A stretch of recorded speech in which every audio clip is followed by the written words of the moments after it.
Salut les amis, c'est moi, Maxime. Je viens pour vous raconter la suite de mon histoire. D'abord, voilà un petit récap.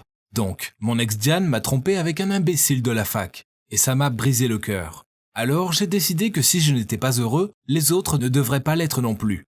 Donc, à l'approche de la Saint-Valentin, j'ai fait des blagues à des couples. Une de ces blagues m'a fait rencontrer Vanessa, puis je suis tombé amoureux d'elle. Le problème, c'est qu'elle a un copain et c'est un abruti. Et le plus gros problème, c'est que j'ai découvert que c'est la petite sœur de mon ex. J'ai un peu dit à Vanessa quelques dures vérités à propos de sa sœur. Mais pour ma défense, je ne savais pas à ce moment-là qu'elles étaient sœurs. Au début, je n'avais aucune idée de comment gérer la situation. Alors j'ai décidé d'éviter tout le monde. Si je voyais Vanessa au lycée, je prenais une autre direction, vers les toilettes, je me cachais derrière quelqu'un en surpoids. Vous voyez, tout pour ne pas avoir à l'affronter. Le problème, c'est qu'elle me manquait beaucoup trop. J'avais l'impression de ne pas pouvoir vivre sans elle. Alors peu importe les conséquences, il fallait agir maintenant. Alors je suis allé la voir au déjeuner et je lui ai dit que je l'évitais car je ne supportais pas de la voir mal à cause de son copain, qu'il ne la méritait pas et qu'il avait tort de la frapper, et qu'elle devait partir tant qu'il est encore temps. Puis je lui ai dit que je serais toujours là pour elle, et peut-être plus que comme un ami. Elle semblait touchée. Elle savait que leur couple avait beaucoup de problèmes, mais a avoué qu'elle se voilait la face. Elle m'a pris la main en me disant qu'elle avait aussi des sentiments pour moi, mais qu'il fallait d'abord s'occuper de son copain. Ah, son copain Colin. C'était un mec impulsif qui résout tout par un coup de poing. Il n'accepterait jamais qu'elle rompe avec lui. Ça écorcherait trop sa fierté, et il se montrerait sûrement violent envers elle. Et pour être honnête, je suis plutôt lâche. Je ne pourrais pas la protéger dans cette situation. S'il savait qu'elle le quittait pour moi, alors je serais un homme mort. Alors j'y ai beaucoup réfléchi. Et puis voilà, j'ai trouvé un plan parfait. S'il ne supportait pas que Vanessa le quitte, il fallait que lui la quitte. Waouh, je suis un génie, non? Le lendemain, j'ai parlé du plan à Vanessa. C'est simple, elle doit juste avoir l'air négligée, puer et être moche à ses yeux pour qu'il en ait marre. Quand elle a entendu ça, elle n'était pas surprise et a dit « C'est tellement gênant, je ne peux pas faire ça. Aucune fille ne veut avoir l'air de rien. » Je lui ai dit qu'elle aurait juste besoin de faire ça avec lui. Et puis, puisqu'il est dans un autre lycée, elle pouvait toujours être jolie comme à son habitude en cours. Elle a fini par accepter. Et comme je l'avais imaginé, après quelques semaines à faire semblant d'être moche, Colin en a eu marre et a rompu. Vanessa est venue chez moi pour me dire la nouvelle avec enthousiasme. Elle était allée chez Colin sans maquillage, avec un t-shirt large taché, les cheveux décoiffés et sans se laver les dents. Puis quand il avait rompu avec elle, elle a fait semblant de pleurer. Ha ha, je n'arrive pas à croire que cette jolie fille était aussi bonne comédienne. Puis j'ai saisi l'occasion. Je lui ai demandé d'être ma petite amie et évidemment elle a dit oui. Puis on s'est embrassés et c'était génial. Elle embrassait beaucoup mieux que sa sœur. Au début, on cachait notre relation. Elle était d'accord car elle ne voulait pas s'afficher avec moi devant Colin. Et moi, ça m'arrangeait car je ne voulais pas que Diane l'apprenne. Puis, après un mois ensemble, elle m'a dit cash. Je veux que tu rencontres ma sœur. Elle est à la fac et vit dans une autre ville. Mais en ce moment, elle est à la maison pour les vacances. Il faudrait que je te présente à elle en premier, puisqu'on ne sait pas quand elle va repartir. J'aurais pu crier, mais au lieu de ça, je gardais mon calme et je lui ai demandé de voir une photo d'elle. Puis, en la regardant, j'ai fait mine d'être choqué, en disant que c'était la fille qui venait me chercher au collège et que j'étais encore traumatisé, que c'était les pires années de ma vie. Enfin, je ne connaissais pas vraiment Diane quand j'étais au collège. Sûrement parce qu'elle avait un an de plus que moi. Mais Vanessa ne le savait pas. Vanessa se sentait mal pour moi et a dit qu'elle ne connaissait pas ce côté-là de sa sœur. Elle a dit que c'était vrai que Diane était un peu grincheuse au collège, mais qu'elle pensait que c'était juste la puberté. Elle n'avait jamais vraiment réalisé que c'était une fille méchante, surtout avec quelqu'un de plus petit. À ce moment-là, j'aurais très bien pu tourner dans un feuilleton tellement je jouais bien mon rôle. J'ai dû avoir l'air désemparé car elle m'a dit que ce n'était pas grave et qu'elle ne parlerait plus à Diane jusqu'à ce que je le veuille. Ça réglait le problème de mon ex, pour l'instant, mais ça ne réglait pas le problème de Colin, car il avait découvert que j'étais avec Vanessa, et il n'était pas content. J'imagine que Colin avait suivi Vanessa et nous avait vus ensemble.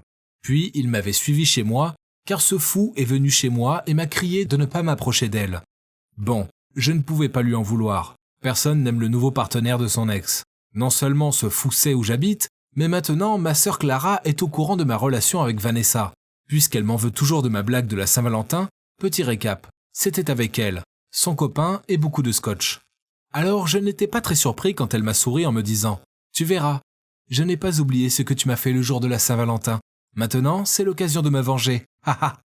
J'ai répété ces mots en me moquant pour l'embêter, mais honnêtement, Au fond de moi, ça m'inquiétait. C'était une blagueuse autant que moi. Maintenant, il faudra toujours que je sois sur mes gardes. Après ça, ma sœur et Colin semblaient ruiner nos rendez-vous à tour de rôle. Mince quoi, ils n'avaient rien d'autre à faire.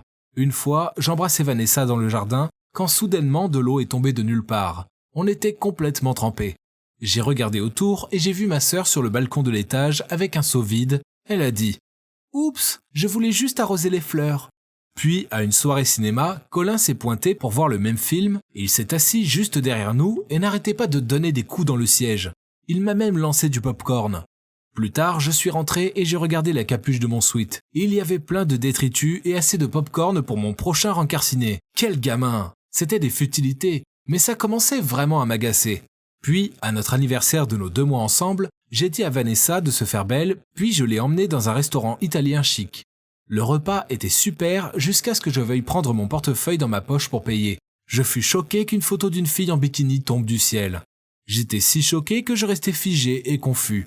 Vanessa avait l'air embêtée. Je lui ai dit que je n'avais jamais vu cette photo de ma vie et que je ne connaissais pas cette fille. Puis, le serveur est venu avec la machine à cartes. J'ai maladroitement ouvert mon portefeuille, mais il n'y avait plus aucune carte. J'ai fouillé dans mes poches, paniqué, mais rien, pas un centime.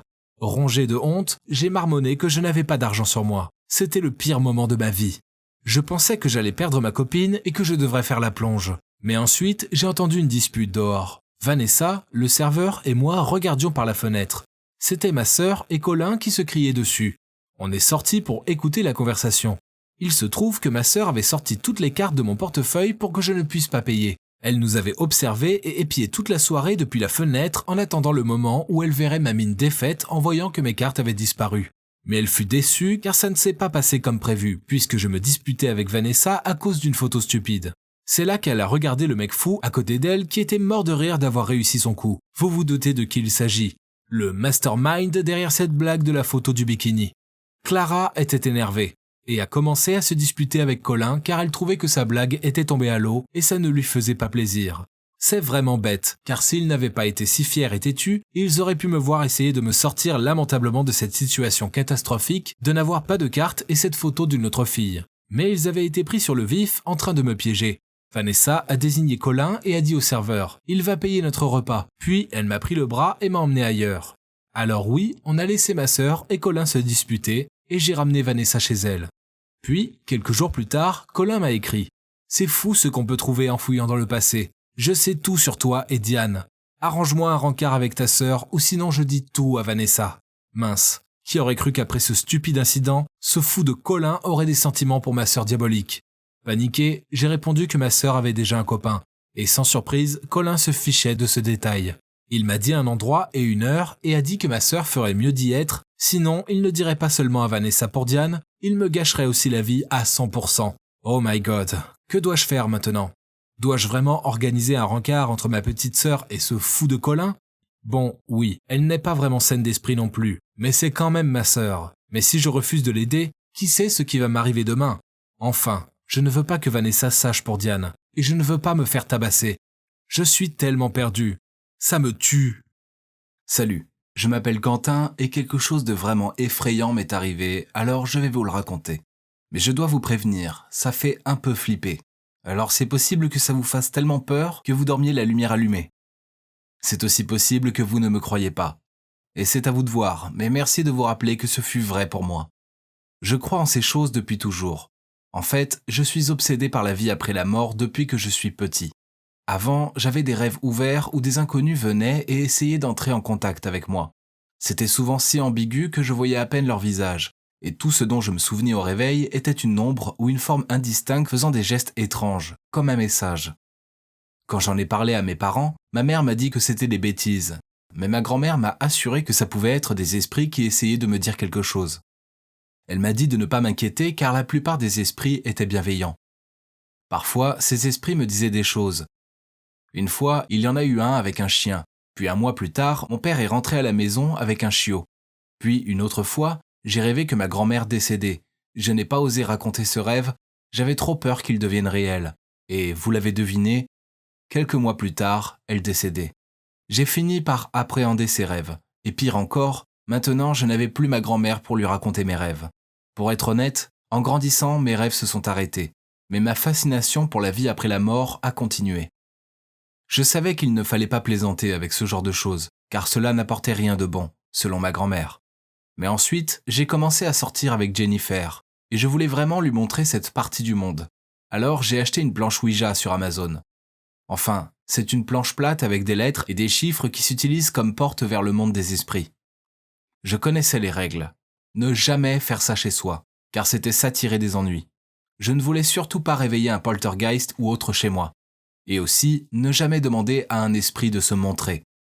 Alors, le plan était de s'infiltrer dans la vieille maison de mon quartier qui venait d'être vendue et était vide pour l'instant. J'ai parlé de mon plan à Jennifer. Elle n'avait jamais rien fait de tel, et même si elle était sceptique, elle était aussi excitée. C'est ce qui me plaisait chez elle. Elle est si courageuse et aventureuse.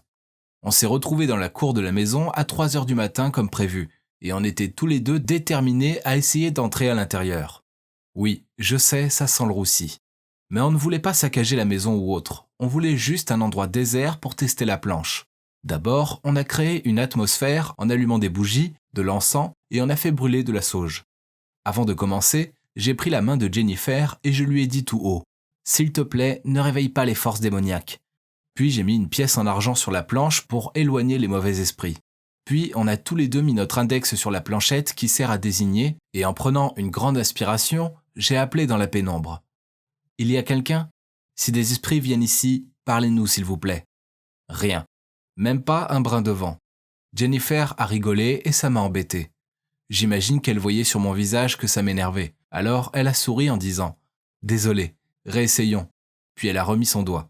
Puis j'ai dit « S'il y a quelqu'un ici, on aimerait entrer en contact. » J'avais des frissons pile à ce moment-là, et le vent a commencé à se lever. Le calme était rompu et la pénombre semblait se déplacer. Excité, je criais « Il y a quelqu'un ici ?» Puis c'est devenu vraiment dingue, comme une scène de film avec de la poussière qui tournoie autour de nous. La planchette a commencé à bouger lentement. Jennifer m'a regardé et a dit « Qu'est-ce que tu fais ?»« Ce n'est pas moi, promis !» répondis-je. Je l'ai regardé et au moment où nos regards se sont croisés, on savait que la planchette bougeait toute seule. J'ai continué de demander « Combien d'esprits y a-t-il ici ?» Après 1 minute de silence, la planchette a bougé sur le 1. Ça devenait intéressant. « Es-tu un bon esprit ?» Ça bougeait plus vite. D-E-V-I-N-E. Ok, j'ai donc pris ça pour un oui. Et j'ai continué à poser des questions sur des choses simples. Puis-je connaître ton nom ? Puis la réponse était C-O-M-M-E-E-L-L-E. À ce moment-là, je voyais Jennifer paniquer. C'était assez effrayant car je n'avais pas dit son nom une seule fois. J'ai dit « Si tu es vraiment là, prouve-le ». Jennifer a sauté de sa chaise. Et on a promis de ne jamais demander à l'esprit de se montrer. Soudainement, une bourrasque de vent vint de nulle part et souffla une bougie. Jennifer me cria d'arrêter ça tout de suite. Puis elle est sortie en courant. J'ai rapidement dit à l'esprit « Ravi de te connaître, mais on doit y aller. Au revoir », tout en poussant la planchette sur le symbole « Au revoir » de la planche. Puis j'ai pris mes affaires et suis parti après Jennifer pour voir si elle allait bien. Elle était totalement paniquée et m'a dit qu'elle ne ferait plus jamais ça. Le problème était que je n'arrêtais pas de penser à l'esprit. Les nouveaux propriétaires emménageraient bientôt, donc je n'avais pas beaucoup de chance d'y retourner. Alors, 1 semaine plus tard, de nouveau à 3 heures du matin, j'ai convaincu mes amis casse-cou Alban et Michel de m'y retrouver. J'ai mis la planchette et on a commencé. J'ai posé quelques questions et au début rien ne se passait. Puis, après un moment, la planche n'arrêtait pas de pointer vers des lettres qui ne faisaient pas sens. Je pensais en fait qu'ils me faisaient une blague. Ils en ont vite eu marre et pensaient que c'était juste mon imagination. Ennuyé, Alban est parti aux toilettes et j'ai continué avec Michel. Je croyais à mon expérience précédente, alors je persistais à demander « Sais-tu qui est aux toilettes maintenant ?» Mais la planche continuait de donner des chiffres au hasard. Quand Alban est revenu, Michel a dit les chiffres qu'on avait eus à Alban et a dit que ça ne marcherait pas cette fois et qu'on devrait partir. Il est devenu tout pâle. Il se trouve que les chiffres étaient son numéro de sécurité sociale. Alban a dit que c'était un coup monté. Je lui ai dit que non. Je pense qu'il était curieux car il s'est assis pour participer. C'est là que Michel a posé la question stupide. « Pendant combien de temps ce tocard de Quentin va vivre ?» Je lui ai lancé un regard méchant en disant « Je t'ai dit de ne pas dire n'importe quoi ». Puis la planchette a commencé à bouger, en s'arrêtant sur le chiffre 1, puis 0. 10 ans. Il ne me reste que 10 ans. C'était horrible. J'étais trop jeune pour mourir dans 10 ans. Mais non, la planchette continuait de bouger, et je fus horrifié quand elle s'est déplacée sur les lettres J-O-U-R-S.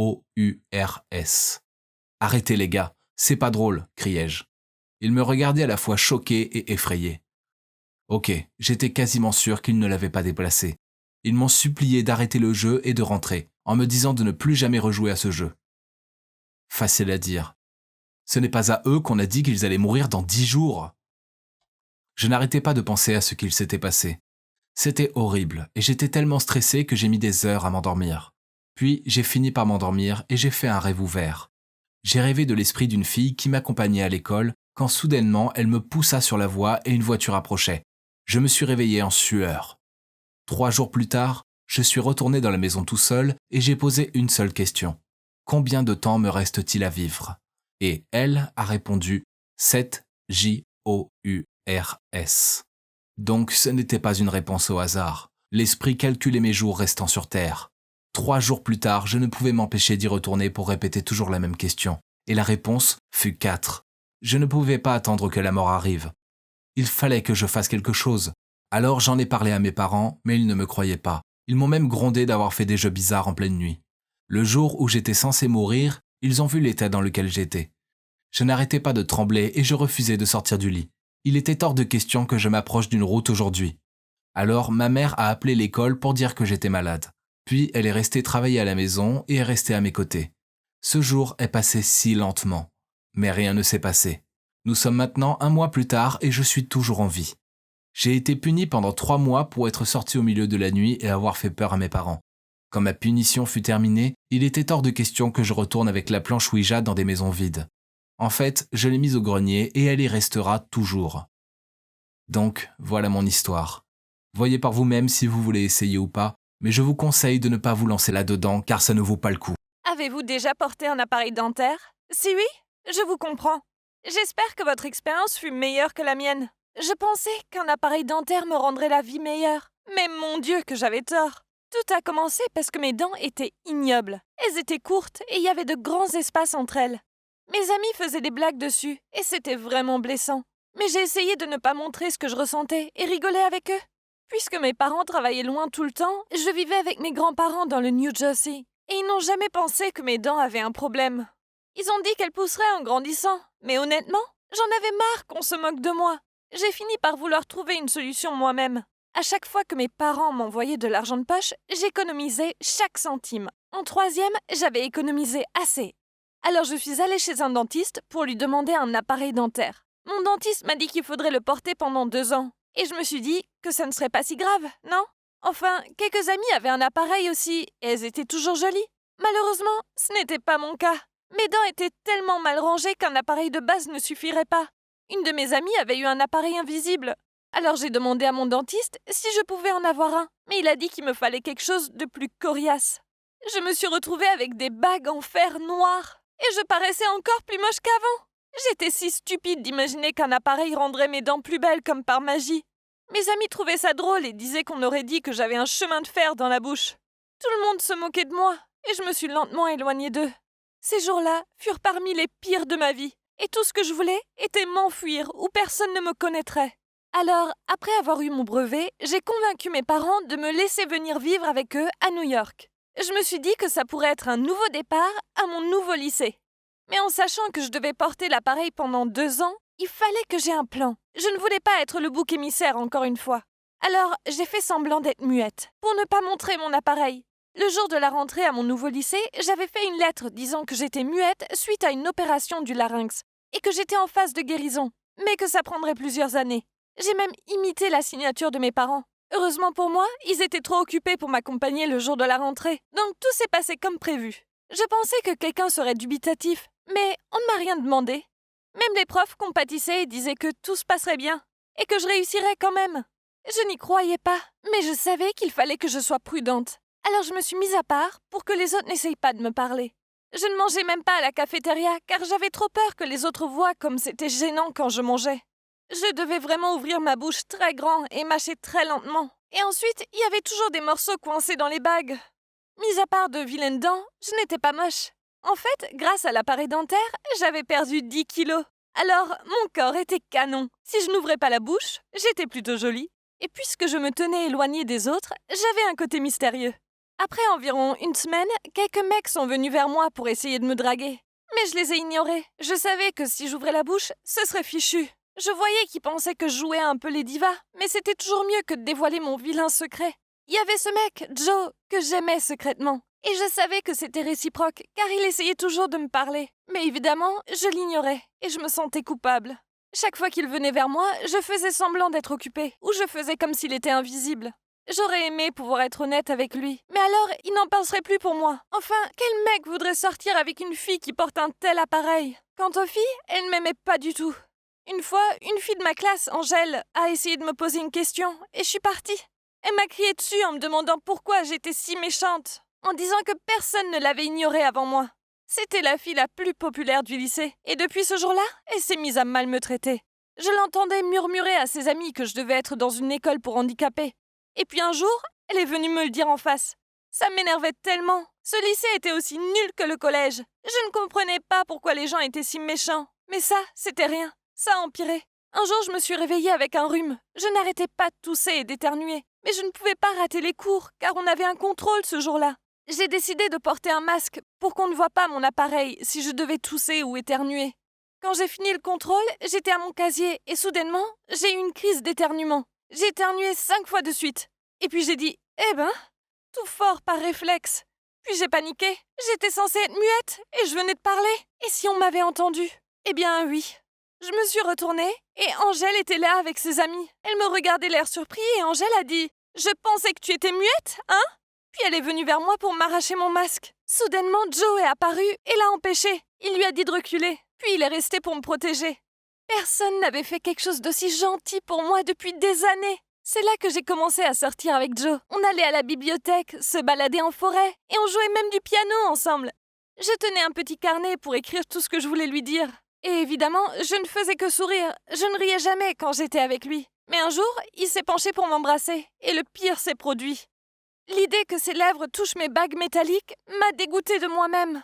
Alors quand ses lèvres ont touché les miennes, j'ai tellement paniqué que je lui ai donné un coup de tête. Et quand j'ai réalisé la bêtise que je venais de faire, du sang coulait de ses narines. On a essayé d'arrêter le saignement comme on a pu. J'avais vraiment honte de ce que j'avais fait, que j'avais tout fait pour ne pas pleurer devant lui. Et il rougissait timidement.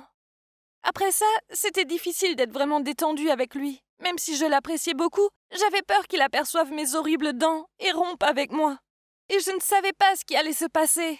Un matin, j'allais à mon casier quand j'ai remarqué que tout le monde me dévisageait. J'étais si embarrassée, je ne comprenais pas pourquoi ils me regardaient. Puis j'ai vu, il y avait des dizaines de photos de moi collées sur mon casier, toutes de la période collège, quand je n'avais pas d'appareil, jusqu'à ce que j'en porte un. C'était les pires photos. J'étais moche et grosse dessus, et je n'arrivais pas à croire que quelqu'un était aussi cruel. Je restais là, choquée. Angèle est venue vers moi et a dit « Tu es une menteuse, un monstre qui se fait passer pour une petite princesse. » Eh bien, la vérité a éclaté maintenant. Puis elle s'est tournée vers tous ceux qui nous regardaient en leur disant que je n'étais pas muette. Il se trouve que sa cousine était à mon ancien collège et elle s'était vue. Elle avait dit à Angèle que je n'étais pas muette et que je n'avais pas eu d'opération, que j'avais simplement de vilaines dents. Quand elle est passée devant moi l'air triomphante, j'étais rouge de colère et j'ai perdu mon sang-froid. J'ai couru et je l'ai poussée et l'ai fait tomber dans le couloir. Puis je me suis mise sur son dos pour lui tirer les cheveux. Puis j'ai vu du sang.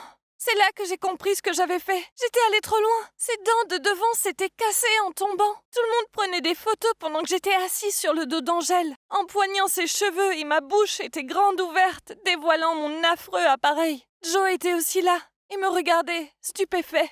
Je ne savais pas si c'était moi ou Angèle qui fut le plus humilié. Après ça, Angèle a dû porter des bagues en fer, comme moi.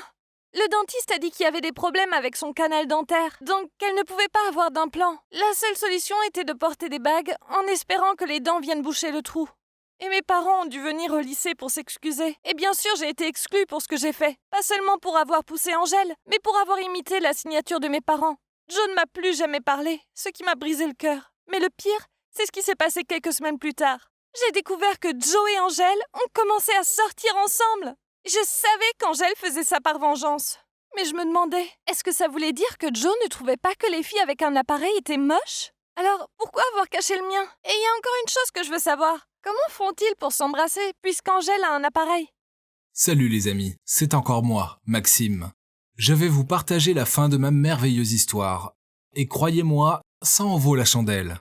Pour ceux d'entre vous qui sont perdus, dans la deuxième partie, j'ai décidé de passer à l'action avec Vanessa, même en sachant que c'est la petite sœur de mon horrible ex. Et aussi, elle sortait avec cet imbécile de Colin. La seule chose qui importe, c'est qu'elle a aussi des sentiments pour moi. Alors j'ai convaincu Vanessa de mal s'habiller pour que Colin la quitte. Évidemment, mon plan de génie a fonctionné. Puis, on a commencé à sortir ensemble officiellement. Mais je ne voulais pas que Vanessa découvre la vérité sur mon ancienne relation avec sa sœur. Alors, j'ai inventé une histoire ridicule en lui disant que je n'étais pas prêt à voir sa sœur adorée car c'était la méchante fille qui avait fait de ma vie un cauchemar quand j'étais au collège. Bref, Colin a su que Diane était mon ex et maintenant, il menace de tout dire. À moins que je lui organise un rendez-vous avec ma sœur Clara. Je sais, compliqué, non? Je vous jure que ma vie est un véritable feuilleton. Bref, courage petite sœur, car tu vas avoir rendez-vous avec ce mec louche de Colin samedi. Ok, donc le fait qu'elle ait déjà un copain complique un peu les choses. J'imagine que je n'avais qu'une solution.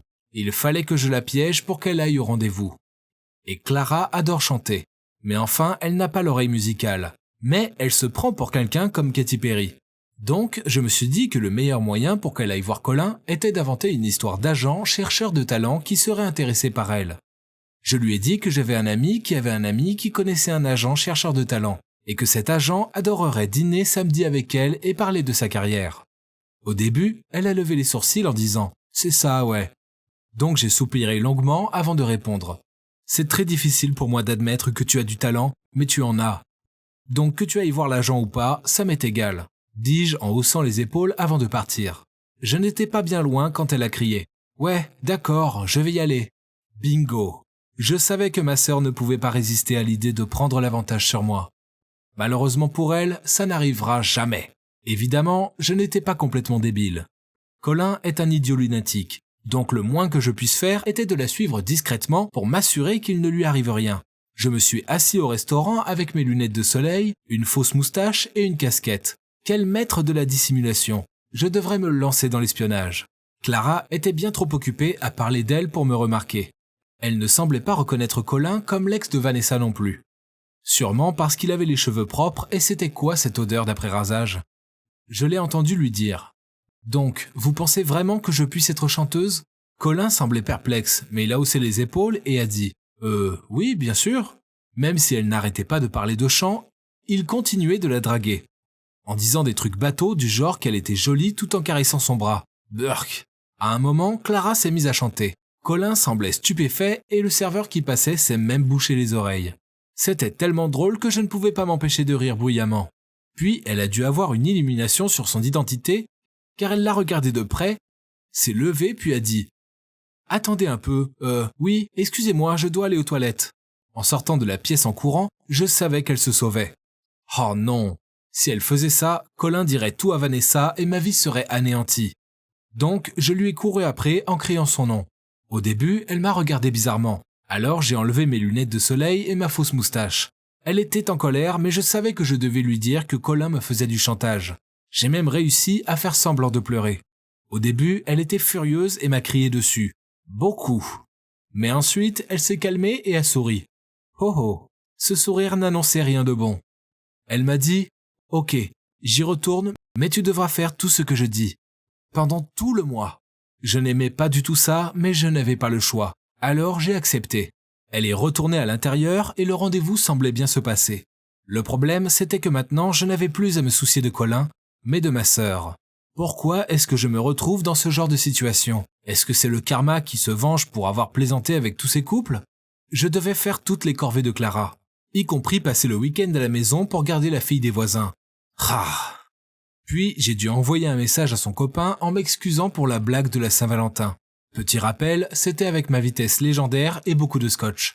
Mais ça devenait de plus en plus bizarre, car Colin semblait totalement fou de ma sœur. Il lui envoyait des fleurs, puis il lui a envoyé un immense ours en peluche, et il a même envoyé des messages pour m'assurer qu'il ne lui ferait jamais de mal. Ok, c'était bizarre. On aurait dit que ma sœur avait adouci l'ancien Colin bagarreur. Le truc, c'est qu'elle jetait ses fleurs, elle a donné l'ours en peluche à la fille des voisins, et puis il était clair qu'elle ne l'aimait pas. Waouh, l'amour peut vraiment faire des dégâts, même à quelqu'un comme Colin. J'imagine qu'il aimait sa froideur envers lui. J'imagine que c'est beaucoup plus un défi que d'être avec quelqu'un d'adorable comme Vanessa. Clara avait commencé à vendre des gâteaux faits maison, vous savez, des cookies et tout ça. Ils étaient durs, brûlés et pas appétissants, mais les gens semblaient les acheter. Alors devinez qui elle a déniché pour faire la livraison? Ah, quelle plaie! Pire encore, un jour j'avais un rendez-vous avec Vanessa. Mais non, il fallait que je livre ces cookies immangeables. Vu comme je suis futé, j'ai trouvé un moyen de m'en sortir. Donc je suis allé chercher Vanessa à la bibliothèque, puis je suis allé faire la livraison. Le plan était de les livrer aussi vite que possible pour pouvoir passer la soirée avec Vanessa. Vanessa s'en fichait. En fait, elle trouvait ça mignon que j'aide Clara. Ah! On est allé à l'adresse de livraison et c'était un salon de manucure. J'ai laissé Vanessa dans la voiture pour courir à l'intérieur. Puis j'ai vu qui était la cliente et oh my god! Juste devant moi se trouvait Diane. Quel choc! J'étais si surpris que j'ai fait tomber la livraison. J'ai marmonné quelque chose en disant que ma sœur la rembourserait, puis je suis parti. Elle m'a pris le bras et m'a dit qu'elle voulait s'excuser sincèrement de m'avoir trompé. Ce n'était pas le moment. C'était gênant. J'ai essayé de retirer mon bras, mais elle s'accrochait. Puis Vanessa est soudainement entrée. J'imagine qu'elle nous avait vus par la vitrine. Elle a crié « Diane, qu'est-ce que tu fais? Laisse-le! Arrête d'être si méchante! Je ne voulais pas croire que tu l'embêtais au collège, mais j'ai la preuve maintenant. » Diane paraissait perplexe en répondant « Qu'est-ce que tu fais là? Et comment ça l'embêter ?» Elle se criait dessus sans comprendre pendant un moment jusqu'à ce que Diane lâche. « C'est mon ex !» Et voilà que deux femmes en colère me regardaient en attendant une explication. Ce serait le moment idéal pour se faire enlever par un alien. Mais je n'ai pas eu cette chance. J'avais des choses à expliquer, alors on est allé dans le café d'à côté et j'ai avoué que Diane était bien mon ex. Mais je l'avais seulement su après être sorti avec Vanessa. Donc j'avais menti car je ne savais pas comment gérer cette situation gênante. Je les ai suppliés de me pardonner. J'avais si peur que je ne quittais pas les yeux de la table. Mais ensuite, j'ai entendu des rires. Diane s'est mise à rigoler. C'est la chose la plus stupide que j'ai entendue. Oh là là, Maxime. Vanessa a ajouté. D'accord, ça fait sens puisque c'est aussi lui qui a trouvé le plan ridicule de rompre avec mon ex en faisant semblant d'être moche. Il a vraiment un talent particulier pour résoudre les problèmes. Ok, donc je ne pensais pas du tout qu'elle trouverait ça drôle. Mais au moins, elle ne m'en voulait pas. Au final, j'ai eu les excuses de Diane et tout va bien maintenant. Je peux sortir avec Vanessa librement aussi. Il se trouve que la vie est beaucoup plus simple quand on ne s'enfonce pas dans des mensonges. Quant à Colin, eh bien, il n'embête plus Vanessa, car il court toujours après ma sœur. Je pense qu'il peut avoir sa chance avec elle, car elle a rompu avec son copain car cet imbécile lui posait tout le temps des lapins pour sortir avec ses amis.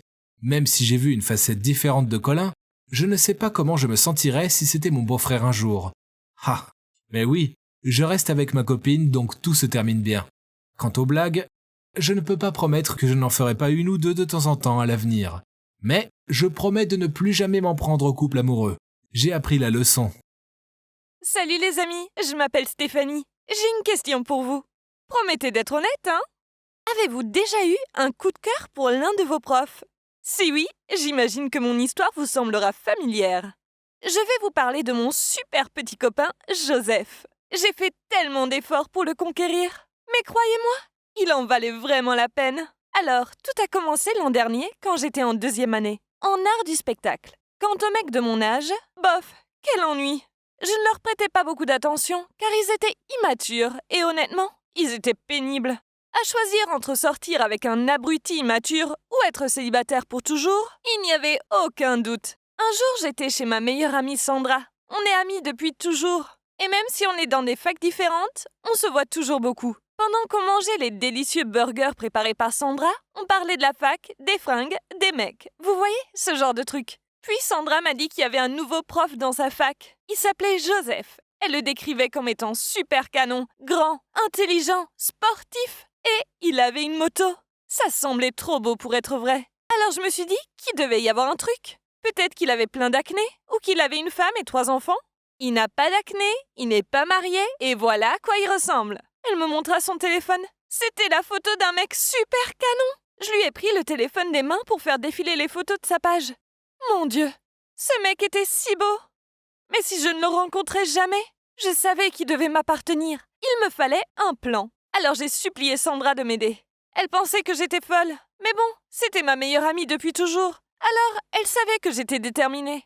Je venais discrètement en cours avec elle. Un cours d'économie. Ennuyeux. Mais regardez Joseph, en valait la peine. Et sa voix était si belle. Je savais que je ne pouvais pas juste rester assise. Il fallait que Joseph me remarque. Après le cours, je suis allée vers lui. J'ai jeté mes cheveux en arrière et avec ma voix la plus douce, j'ai dit « C'était un bon cours, mais il y a quelques points que je n'ai pas trop compris. Vous pourriez m'aider ?» Il avait l'air un peu surpris, mais il a accepté. J'ai inventé quelques questions sur le cours et il a balancé des réponses que je n'ai pas comprises. Je savais que je devais faire mieux que ça pour attirer son attention. Alors j'ai continué à m'immiscer dans le cours. Une fois, j'ai fait semblant de tomber de ma chaise et de m'évanouir. J'avais même tapoté de la poudre blanche sous mes yeux avant le cours pour avoir l'air encore plus épuisée. J'espérais qu'il court vers moi et me porte à l'infirmerie. Mais non, un mec stupide l'avait devancé. Pire encore, cette andouille était si maladroit qu'en me portant dans le couloir, mon bras a cogné contre la porte. Aïe, je me mordais la lèvre et gardais les yeux fermés. Mince, j'avais un plan génial qui s'est fini en catastrophe. J'ai ouvert les yeux juste à temps pour voir que l'infirmière venait vers moi avec une énorme seringue. J'ai crié. J'ai sauté du lit et lui ai dit que je me sentais beaucoup mieux maintenant. Malgré l'échec de mon plan de faire semblant d'être malade, j'ai tout de suite eu une nouvelle idée. Un jour, j'ai fait exprès de crever ma roue de vélo, puis j'ai fait semblant d'être triste en marchant à côté pour l'amener au parking. Et j'ai demandé à Joseph de me déposer. Il a secoué la tête en disant qu'il n'avait pas le temps, puis il est parti sur sa moto. Je suis restée bouche bée. Pire encore, il fallait que je traîne mon vélo jusqu'à chez moi. Une autre fois, j'ai attendu que tout le monde soit sorti de la salle. Puis, quand je suis passée devant lui, j'ai fait tomber mes livres. Et j'ai dit « Oh, je suis tellement maladroite !» en me penchant pour les ramasser. Ah oui, je portais aussi mon jean le plus moulant. Je me disais qu'il ne pouvait pas me résister avec celui-là. Mais il ne m'a même pas aidé à ramasser mes livres. Au lieu de ça, il a toussé pour s'éclaircir la voix et a dit « Tu peux te dépêcher, s'il te plaît? C'est la pause déj et j'ai rien mangé depuis ce matin. » Typique. J'étais là, toute sexy, et il ne pensait qu'à son estomac. Je n'allais pas abandonner si vite. Je n'avais pas assisté à tous ces cours ennuyeux d'économie pour rien. Alors, grâce à mon enquête sur ses réseaux sociaux, je savais que l'anniversaire de Joseph approchait. Le jour de son anniversaire, j'avais cours avec lui. Si c'est pas le destin. Alors je lui ai apporté un gâteau et toute la classe lui a chanté joyeux anniversaire. Puis j'ai annoncé que j'avais une surprise spéciale pour son anniversaire et j'ai chanté Someone You Love de Lewis Capaldi. Toute la classe criait et m'encourageait, mais il avait les yeux baissés sur son bureau. Ok, ça devenait frustrant. Que devais-je faire pour attirer son attention? Mince à la fin, j'avais déjà tout tenté. Ce vendredi, une des amies de fac de Sandra faisait une fête, alors j'y suis allée aussi. Je me suis assise dans un coin et me plaignais auprès de Sandra que ça n'allait nulle part avec Joseph. Je ne comprenais pas. Tout ce que je faisais semblait ne pas l'intéresser. J'ai râlé. Sandra, je devrais continuer de le draguer? Il ne m'a même pas regardé. Il est tellement dur, tu vois, un peu comme une vieille botte. En fait, un caillou a plus de personnalité que lui. Puis Sandra m'a fait un signe, mais je continuais. Et peut-être qu'il est gay, ou un truc comme ça. Enfin, tu vois, il a pas l'air intéressé par les filles. C'est là que Sandra m'a tapé le bras, et quand j'ai levé les yeux, j'étais sous le choc. Joseph était là, à me regarder. J'étais pétrifiée de choc. Puis il a secoué la tête et est parti en vitesse. Sans même réfléchir, je me suis levée. Lui ai couru après et me suis excusée. Il m'a ignorée et monté sur sa moto. Alors je suis montée derrière et refusé de descendre. S'il vous plaît, je ne pensais pas à ce que j'ai dit. Écoutez-moi, s'il vous plaît, le suppliai-je. Au final, il m'a donné un casque et m'a dit de l'enfiler. J'étais vraiment excitée. J'avais voulu monter sur sa moto depuis que j'avais vu une photo de lui dessus. Oh my God! Maintenant, ça arrivait vraiment. Ok, ce n'était pas ce que j'imaginais, mais c'était quand même génial. Et je me suis assurée de me serrer fort contre lui. Simplement pour une question de sécurité, bien sûr. Après 10 minutes, il s'est arrêté dans une rue déserte. Je pensais qu'il allait me crier dessus, mais au lieu de ça, il s'est retourné et m'a souri. Waouh! Sans les sourcils froncés, il était encore plus canon. Alors tu disais quoi sur moi tout à l'heure? Demanda-t-il. Rien, c'est un malentendu. C'est marrant parce qu'on aurait dit que tu pensais que je n'avais pas de personnalité. Quoi d'autre? Ah oui, tu penses que je suis gay? Je suis désolée. Vous avez le droit d'être gay? Ça n'a pas d'importance. Vous avez une belle personnalité. Soudainement, il s'est penché et m'a embrassée. Oh my God, c'était génial! J'étais tellement choquée, mais si heureuse, que je ne comprenais même pas ce qui se passait. Dès qu'il s'est retiré, je l'ai attiré à nouveau vers moi pour qu'on continue à s'embrasser. Puis il a dit « Je ne suis pas gay et je pense que j'ai une personnalité géniale. C'est juste que j'aime jouer avec toi. Mais il semble que la route de la maturité soit encore longue pour toi. Mais c'est pas grave, tu pratiqueras avec moi. Sois ma petite copine. » Il se trouve qu'il m'avait remarqué, mais il voulait d'abord voir ce qui se passerait. Et aussi, il pensait que je devais grandir un peu, car mes combines étaient un peu immatures, même si c'était rigolo. Mais il était aussi flatté de tous les efforts que j'avais faits pour attirer son attention. Il m'a dit qu'il était venu à la fête juste parce qu'il m'avait entendu en parler à la fac, et qu'il voulait venir juste pour moi. Je ne vais plus à ses cours, ce qui me laisse beaucoup plus de temps pour aller à mes propres cours. Mais on est maintenant officiellement en couple, et je suis la plus heureuse. Donc voilà comment j'ai fini par être avec le petit copain le plus mignon sur Terre.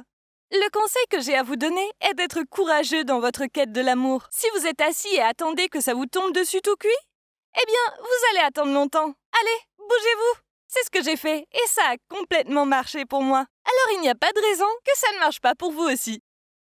Je m'appelle Marie, j'ai 20 ans et j'ai grandi avec une mère très stricte et religieuse.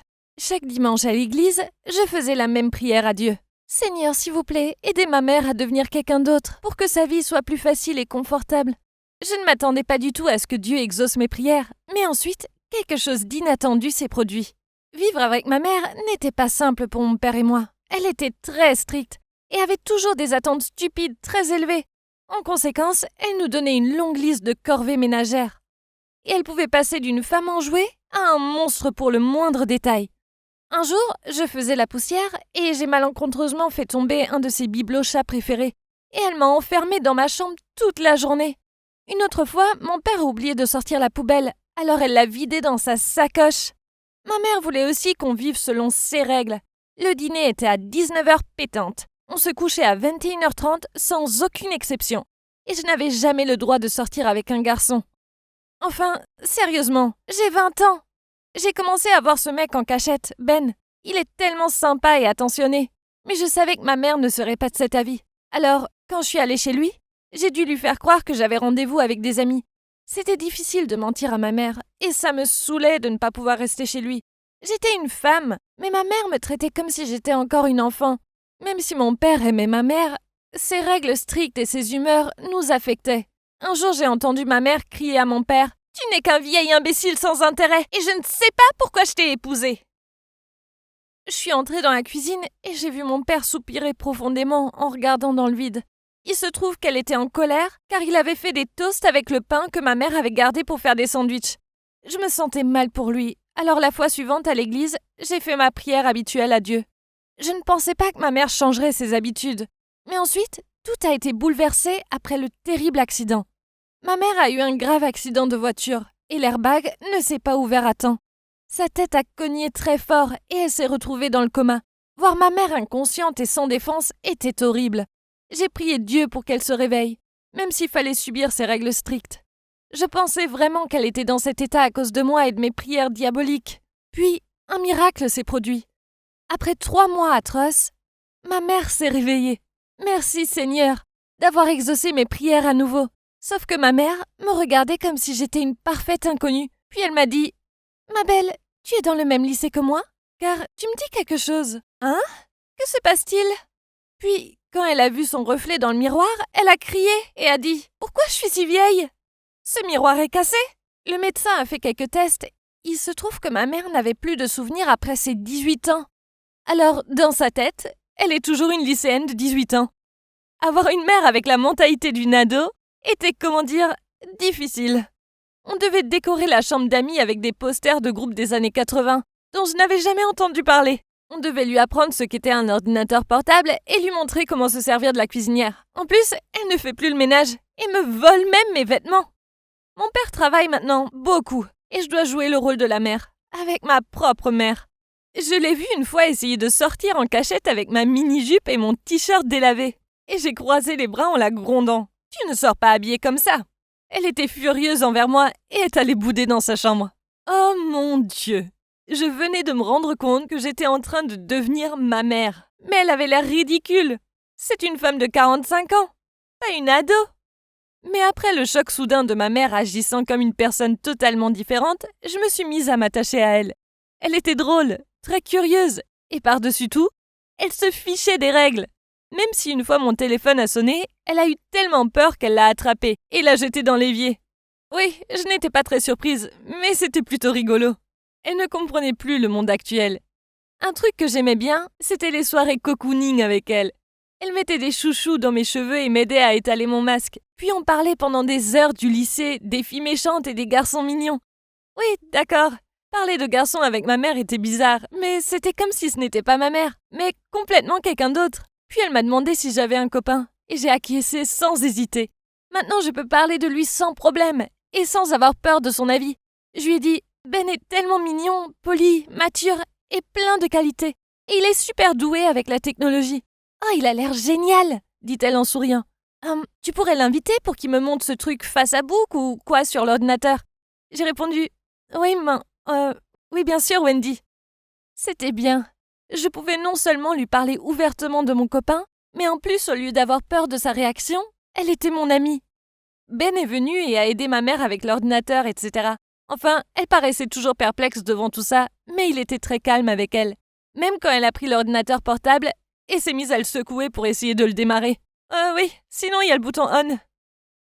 Je les ai laissés faire et suis allée me chercher un jus d'orange. Mais ensuite, je suis rentrée dans la pièce et je l'ai vue passer ses doigts dans les cheveux de Ben. Quand elle m'a vue, elle a vite retiré sa main. Et je me demandais si j'avais rêvé. Mais ensuite, plus tard, quand on regardait un film, elle voulait à tout prix s'asseoir à côté de lui. Est-ce que ma mère avait un coup de cœur pour mon copain? Non, probablement pas. Mais ensuite, quand Ben est parti, ma mère a dit « Ce Ben est tellement canon. Pas comme ce vieux qui vit ici. Il s'habille super mal et sans les capsules d'huile de foie de morue. » J'étais choquée. Pauvre papa. J'imagine que c'était une bonne chose qu'il travaille loin aussi souvent. Car je ne pense pas qu'il aurait supporté de voir ma mère comme ça. Puis, quelques jours plus tard, ma mère a invité Ben à dîner pour le remercier de l'avoir aidé. À ce moment-là, je me disais que j'étais peut-être trop sceptique. Ma mère était peut-être immature et impulsive, mais elle ne serait jamais la rivale de sa fille. Si?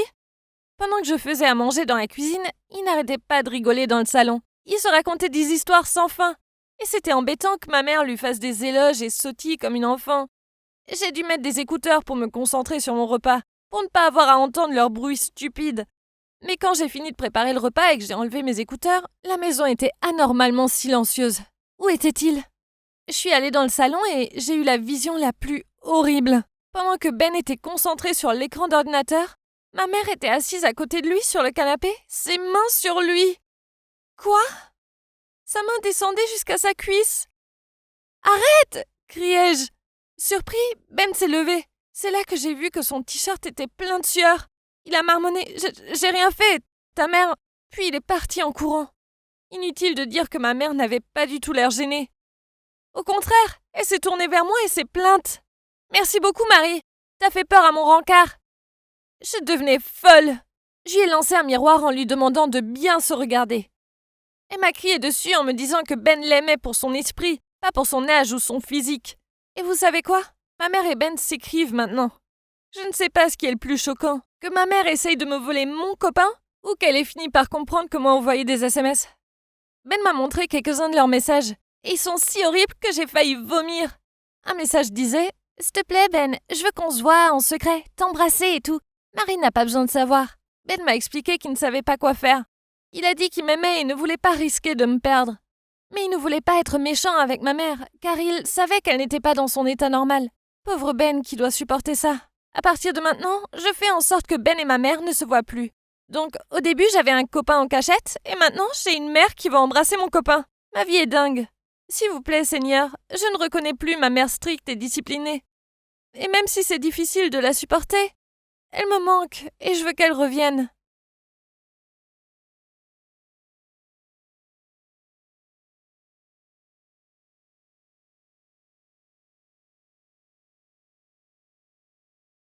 Bonjour, je suis Sarah. Et je suis ici pour vous dire comment mon problème, pas si petit, a changé le cours de ma vie. Quand il s'agit de fesses, eh bien, il y a beaucoup de noms pour les désigner. Comme fesses, derrière, postérieur, popotin, etc. Croyez-moi, je les ai tous entendus, d'innombrables fois. Vous voyez, j'ai un grand derrière. Par rapport au reste de mon corps, c'est indéniablement massif. Ma mère et mon père ont tous les deux de grosses fesses, alors combinez leurs deux gènes, et vous finirez par m'obtenir. Depuis que je suis toute petite, des étrangers m'ont fait des commentaires sur la taille de mes fesses. Je me souviens une fois, alors que j'étais dans une épicerie et que je regardais innocemment dans l'allée des bonbons, une femme s'est approchée de ma mère et lui a dit « Ton bébé, il va bien ?» Parce que son derrière semble être très gros. Ouais, sérieusement, certaines personnes étaient aussi grossières. Et plus je grandissais, et plus mon derrière grossissait, plus leurs commentaires devenaient pires. À l'adolescence, j'ai eu du mal. Au moment de la puberté, mes fesses sont devenues encore plus énormes. Donc les garçons ne regardaient plus mon visage. Ils semblaient seulement remarquer mes fesses. Un garçon les regardait si fort qu'il est allé directement dans son casier et s'est fait une commotion cérébrale. Et puis, il y avait les sièges à l'école. Je veux dire, pourquoi était-il si petit ? J'aurais préféré rester debout plutôt que d'essayer de m'y installer, mais j'avais pas le choix. Je devais littéralement me serrer dessus, puis faire un mouvement de torsion pour en sortir et en fait, chaque fois que j'essayais de m'asseoir, quelqu'un me montrait du doigt et se moquait de moi. C'était vraiment gênant. Cette fille populaire appelée Marie faisait toujours des efforts pour me narguer. Un jour que j'étais en train d'errer dans les couloirs, Marie a sorti son pied et m'a fait trébucher, puis elle m'a dit « Personne ne t'aime, face de cul !» Je l'ai regardée. Et c'est là que j'ai réalisé que j'en avais assez, que je devais faire quelque chose pour arrêter ça. Alors qu'elle passait triomphalement devant moi, ma colère s'est enflammée. Et pendant un instant, j'ai perdu le contrôle. Je me suis précipitée et je l'ai poussée.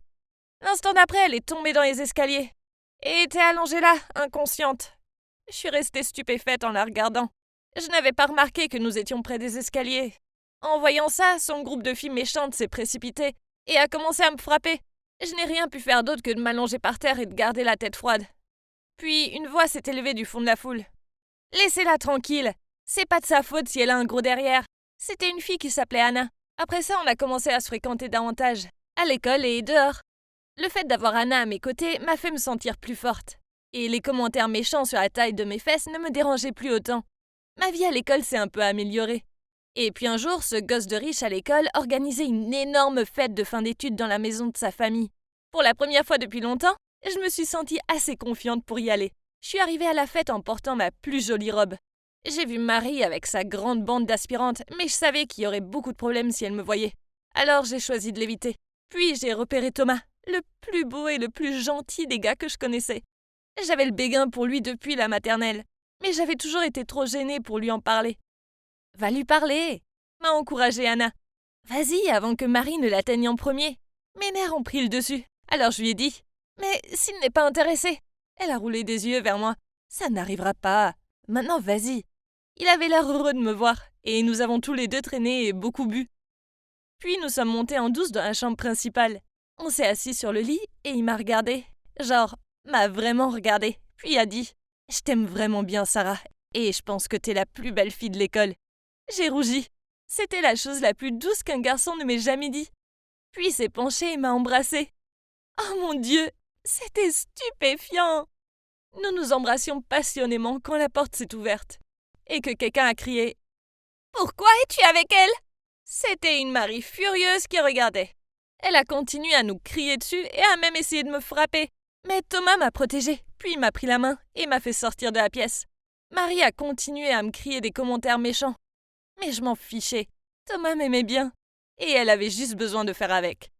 Une semaine plus tard, Thomas m'a demandé de sortir avec lui. Et j'ai dit oui. Être sa petite amie était la meilleure chose qui soit. Car il me faisait sentir si spéciale. Soudain, avoir un gros cul ne semblait plus avoir d'importance. En fait, Thomas a dit que ça ne faisait qu'ajouter à ma beauté. Un jour à l'école, j'étais assise en classe quand une annonce est arrivée par le haut-parleur. « Sarah Montgomery, veuillez vous présenter au bureau du directeur immédiatement. » Le directeur a dit que les parents de Marie avaient signalé la dispute entre Marie et moi, et que c'était moi qui l'avais déclenchée en premier. J'ai donc été renvoyée. J'étais tellement en colère que je n'ai même pas pris la peine de vider mon casier. Au lieu de ça, j'ai juste filé en trombe. J'ai fini dans une autre école, et j'ai fait de mon mieux pour me concentrer sur mes études. Je voulais aller à l'université et étudier le théâtre, car j'aimais jouer la comédie, et je pensais que ma silhouette unique serait un argument de vente important dans ce secteur. Thomas et moi avons continué à nous fréquenter. Il m'a toujours soutenue et m'a donné le sentiment que j'étais capable de tout faire. Je ne voyais plus beaucoup Anna, mais nous sommes restés en contact. Un jour, j'étudiais dans un café quand un homme est venu me voir, m'a passé sa carte de visite et m'a dit qu'avec un cul comme le mien, je pouvais gagner beaucoup d'argent en faisant du mannequinat. C'est ainsi que je suis devenue mannequin. Il s'est avéré que l'homme n'avait pas menti à propos de l'argent. Ok, donc j'étais pas encore actrice, mais j'avais gagné beaucoup d'argent. Finalement, la partie de mon corps dont j'avais tellement honte m'a permis d'avoir un super succès. j'ai pu payer tous mes frais d'université et j'ai rendu à mes parents tout l'argent que je leur avais emprunté. Quelques mois plus tard, j'étais en rendez-vous avec Thomas. Et au milieu du dîner, il s'est penché sur un genou et a sorti une bague en disant « Sarah, veux-tu m'épouser et faire de moi l'homme le plus heureux du monde ?» J'ai crié de joie. « Ouais, je veux t'épouser !» Finalement, le jour de notre mariage est arrivé et j'étais si heureuse. Après tout ce que j'avais vécu, j'allais enfin épouser mon prince charmant. J'avais la robe féerique la plus fabuleuse et l'endroit magistral parfait. Mieux encore, Anna était là en tant que demoiselle d'honneur. En dansant, j'ai vu Jack, qui était mon cousin magnifique. Et il est juste venu se joindre à ma fête de mariage. Anna avait toujours cherché à le rencontrer. Et j'étais si heureuse. Et j'ai décidé que ce soir était le moment idéal pour qu'Anna puisse le rencontrer. Je suis allée la chercher, mais elle n'était pas sur la piste de danse, ni près du bar. Alors j'ai cherché à l'étage. J'étais sur le point d'ouvrir une des portes quand j'ai entendu une voix masculine venant de l'intérieur. Je vais essayer de lui soutirer de l'argent. Donne-moi juste quelques semaines, d'accord ? Puis j'ai entendu une voix de fille dire « Mais chérie, nous avons besoin de cet argent maintenant et je n'aime pas Sarah. Elle est plus culottée que personne. » Puis le gars a dit « Tu sais que je l'aime pas, je n'aime que toi. » J'ai regardé à travers la fente de la porte et j'ai vu les deux s'embrasser. Puis j'ai reconnu qui ils étaient tous les deux. C'était Thomas et Anna. Mon nouveau mari embrassait ma meilleure amie le jour de notre mariage. En colère, j'ai couru dans la chambre et j'ai jeté ma chaussure sur la tête de Thomas. Malheureusement, il s'est esquivé à temps. En me voyant, Anna a été extrêmement terrifiée et a immédiatement couru hors de la pièce en ne laissant que Thomas et moi ici. Je lui ai crié dessus. « T'es un connard! T'as rien à dire, hein ?» Thomas m'a regardé avec panique et m'a tout avoué. Thomas m'a dit qu'il m'avait aimé à l'école, mais qu'avec le temps, ses sentiments pour moi avaient changé et qu'il s'était mis à craquer pour Anna.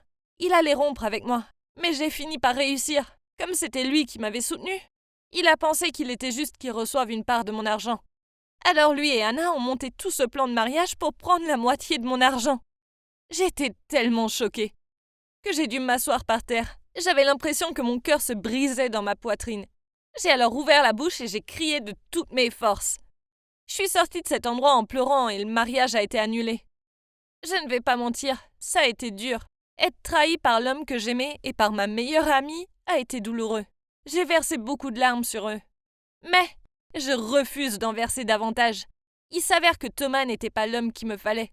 Mais je crois que mon homme parfait est là quelque part. Mon derrière est peut-être exceptionnellement grand, mais je suis toujours une personne réelle avec de vrais sentiments. J'aimerais que le monde soit plus compréhensif. Mais pour l'instant, je me sers de mon derrière pour progresser dans ma carrière. J'ai le sentiment que tout ira bien. Soyez toujours vous-même. Et ne laissez jamais personne vous enlever votre éclat. Si vous vous efforcez tant de vous intégrer et d'être normal, vous ne découvrirez jamais à quel point vous êtes vraiment étonnant et comment vous êtes né pour vous distinguer. Quand je n'étais qu'une petite fille, quelqu'un a gâché ma vie. Et je ne l'ai jamais oublié jusqu'aujourd'hui. Jamais je n'ai pensé que je tomberais sur lui à l'âge adulte. Et que j'aurais la possibilité de me venger. Mais c'est exactement ce que j'ai fait. Avant de me plonger dans mon histoire, permettez-moi de me présenter un peu. Je m'appelle Emma et j'ai 25 ans. J'habite à San Francisco et même si j'ai eu une vie assez dure, je suis assez heureuse maintenant et j'ai le meilleur travail. Je suis chef de projet dans une super start-up de la Silicon Valley. Je travaille dur non seulement parce que j'aime mon travail, mais aussi parce que j'aime être le genre de fille indépendante. Beaucoup de mes amis me demandent pourquoi je ne trouve pas un mec riche pour s'occuper de moi. Et ça me rend folle. Je veux dire, j'ai choisi d'être célibataire parce que je ne fais vraiment pas confiance aux mecs. Vous voyez, mon père est un sale type. Et il m'a donc laissé un assez mauvais goût en ce qui concerne mes sentiments envers les hommes. Quand j'avais à peine 5 ans, il nous a abandonnés, ma mère et moi, à Los Angeles pour aller vivre avec sa maîtresse. Même en parlant maintenant, je me sens en colère. Nous étions dévastés et nous l'avons supplié de rester, mais il nous a quittés. Après cela, les choses ont été horribles pour ma mère et moi. Mon père était le soutien de la famille et le PDG d'une entreprise, donc nous n'avions jamais eu à nous soucier de quoi que ce soit. Mais après son départ, ma mère a eu du mal à trouver un emploi. Et parfois, nous nous sommes même couchés affamés. Je me souviens que les gens avaient pitié de nous. Et qu'un de nos voisins a commencé à laisser des colis de nourriture sur le pas de notre porte. C'était très gentil de leur part, mais aussi humiliant. Je détestais mon père pour nous avoir laissés dans ce pétrin, et je détestais encore plus sa maîtresse pour nous l'avoir volé. J'ai juré de ne jamais sortir avec quelqu'un, parce que je ne voulais pas me retrouver dans la situation de ma mère. Tout ce que je savais, c'est que les hommes font du mal aux femmes, et ça n'allait pas être mon histoire. Donc chaque fois que des hommes me demandaient de sortir avec eux, je refusais. Jusqu'à ce que quelque chose de fou se produise qui me fasse changer d'avis sur toute cette histoire de mec. Un jour, je me sentais vraiment mal, et comme je vivais seule, j'ai dû aller à l'épicerie pour me procurer de la nourriture. À mon retour, j'ai eu l'impression que j'allais m'évanouir. Avant même d'avoir franchi la porte, je me suis évanouie sous ma véranda. Heureusement pour moi, un de mes voisins m'a vu m'évanouir et s'est précipité pour m'aider. Je ne l'avais vu que quelques fois en passant. Mais quand j'ai ouvert les yeux et qu'il se tenait là au-dessus de moi, je me suis sentie si reconnaissante. Il m'a dit qu'il s'appelait Martin et je n'arrivais pas à croire à quel point il était gentil. Il s'est occupé de moi jusqu'à ce que je sois complètement guérie. Il m'a préparé une soupe et s'est même assis à mon chevet et m'a essuyé le visage avec un chiffon froid pour m'aider à me débarrasser de ma fièvre. Plus il passait du temps à côté de moi, plus je commençais à penser que j'avais peut-être tort. Peut-être que tous les hommes n'étaient pas de mauvaises personnes comme mon père. Peut-être que Martin était l'un des bons. Je n'en suis pas fière, mais j'ai peut-être fait semblant d'être encore malade, juste pour qu'il continue à venir me voir. Même après une semaine, il a ri et m'a dit « Ellie, ta fièvre est complètement partie. Est-ce que tu te sers de moi maintenant ?» Je pouvais sentir mon visage rougir et j'ai dit en plaisantant « Regarde-moi, j'ai toujours de la fièvre. » Je ne voulais vraiment pas que Martin arrête de me rendre visite. À part ma mère, personne n'avait jamais été aussi affectueux envers moi. Je ne cachais pas que j'avais des sentiments pour lui. Nous avons commencé à se voir plus souvent. Un jour, je travaillais super tard, et chaque fois que je rentrais à la maison, il m'invitait à dîner. Et un soir, avait installé des bougies et de la musique romantique. Et les gars, c'est là que nous nous sommes embrassés pour la première fois. C'était si bon et je savais qu'il était inutile de me leurrer. Je l'aimais. Et il m'aimait aussi. Pendant les mois qui ont suivi, nous étions inséparables. Nous avons passé tous les moments possibles ensemble. Et après 6 mois de fréquentation, il m'a demandé de le rencontrer pour déjeuner un jour au pied de l'eau. Quand je suis arrivée, je n'arrivais pas à le croire. Il s'était arrangé pour que nous sortions en bateau pour un pique-nique. Puis, lorsque nous étions dans l'eau, en regardant la ville, il s'est tourné vers moi et m'a dit « Ellie, je n'ai jamais rencontré quelqu'un comme toi avant. Je veux passer le reste de ma vie à m'occuper de toi, mon Ellie chérie. Veux-tu m'épouser ?» Oh mon Dieu, je ne plaisante pas. Je me suis mise à pleurer tellement que j'ai cru que nous allions chavirer. C'était la demande en mariage la plus romantique de tous les temps. Bien sûr, j'ai dit oui. J'avais hâte de passer ma vie avec Martin. Et j'étais déjà tellement excitée de commencer à planifier notre mariage. J'avais toujours rêvé de me marier dans un vignoble près de Sacramento. Donc maintenant, tout ce que nous avions à faire était de choisir un lieu et bien sûr de le dire à nos parents. Brian avait rencontré ma mère et ils s'entendaient très bien. Mais je n'avais toujours pas rencontré ses parents. Ils s'étaient divorcés et Martin ne voyait vraiment que son père. Sa mère travaillait toujours, disait-il, et ils ne traînaient pas beaucoup ensemble. Je lui ai dit que c'était important pour moi de les rencontrer tous les deux, alors il a arrangé ça. J'étais assez nerveuse, mais le père de Martin était si adorable, tout comme lui. Je pouvais voir d'où il tenait sa gentillesse. Ensuite, il était temps de rencontrer sa mère. Nous sommes allés dans un restaurant qu'elle avait choisi, et quand nous sommes entrés, j'ai cru que j'allais m'effondrer. J'ai pensé que ça ne pouvait pas arriver. La mère de Martin n'était autre que Sacha, la maîtresse de mon père depuis toutes ces années. Je me sentais malade. Et Martin sentait que quelque chose n'allait pas. J'ai essayé d'agir aussi normalement que possible, mais à l'intérieur, j'avais envie de crier. Brian nous a présentés et m'a dit que sa mère était le PDG de la société rivale de ma société. Est-ce que ça pourrait être pire ? J'ai dû sourire et faire semblant d'être heureuse de la rencontrer. Honnêtement, j'avais l'impression que j'allais vomir. Et je comptais les minutes jusqu'à ce que j'ai pu sortir de là en courant. Finalement, sa mère a dit qu'elle devait retourner au travail et j'ai senti que je pouvais à nouveau respirer. Mais j'avais des questions. Sur le chemin du retour, j'ai interrogé Martin sur la vie de sa mère. Et il m'a dit qu'elle avait divorcé de son père il y a 20 ans, alors qu'il n'avait que 7 ans. Elle avait emménagé avec un autre type, que je savais être mon père. Mais ils avaient rompu il y a longtemps, a-t-il dit, et elle avait constamment changé de petit ami jusqu'à présent. Je me suis tournée vers Martin et lui ai dit « Tu es d'accord avec ça ? Si c'était ma mère, je ne voudrais pas qu'elle devienne une telle joueuse. » Mais Martin a juste dit « Je m'en fiche. Tout ce qui compte, c'est qu'elle soit une bonne mère. Quant à sa vie privée, elle peut faire ce qu'elle veut, non ?» Je n'arrivais pas à y croire. Comment Martin a-t-il pu être si bon fils ? Sa mère l'avait abandonné et ça lui allait très bien. Je ne pardonnerai jamais à mon père et à sa maîtresse de nous avoir détruits, moi et la vie de ma mère. Et maintenant, j'ai décidé qu'il était temps de me venger. Elle avait fait de mon enfance un enfer. Et maintenant, c'était à son tour de savoir ce que ça faisait. En planifiant le mariage, nous avons commencé à voir sa mère, Sacha, plus souvent. Et j'ai profité de ces occasions pour essayer de me rapprocher d'elle.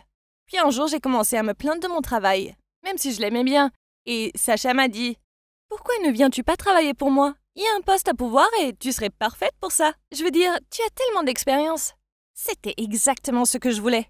Maintenant, je pourrais ruiner sa société et ensuite regarder sa vie s'effondrer.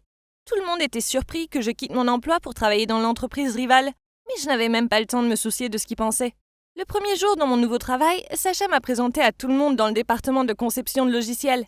Et c'est là que j'ai rencontré Samuel, le chef du département. Il était un peu plus âgé que moi, environ 30 ans, et il était bien connu dans la Silicon Valley pour être super intelligent. Le département était sur le point de lancer une nouvelle application qui allait épater les gens, et tout le monde était super excité à ce sujet. Tout au long de ma première journée là-bas, je n'ai pas pu m'empêcher de remarquer l'attention que Sacha portait à Samuel. C'était un peu dégoûtant à voir. Elle flirtait constamment avec lui, et tout ce que je pouvais penser était le fait qu'il était bien trop jeune pour elle. Au déjeuner, elle se comportait comme une écolière en disant « Samuel, je t'ai gardé une place ?» Je ne pouvais pas comprendre pourquoi Samuel l'aimait bien. Elle a continué à flirter avec lui pendant les semaines suivantes. Elle lui offrait toujours un café et elle ne le faisait pour personne d'autre. Ensuite, dans les réunions, elle choisissait toujours ses idées. C'était assez frustrant.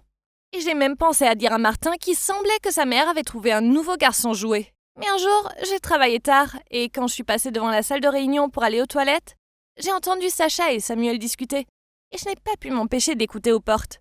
Sacha riait et disait « Ah, allez Samuel, je vais même te donner une nouvelle augmentation de salaire. » Ce n'est qu'un rencard.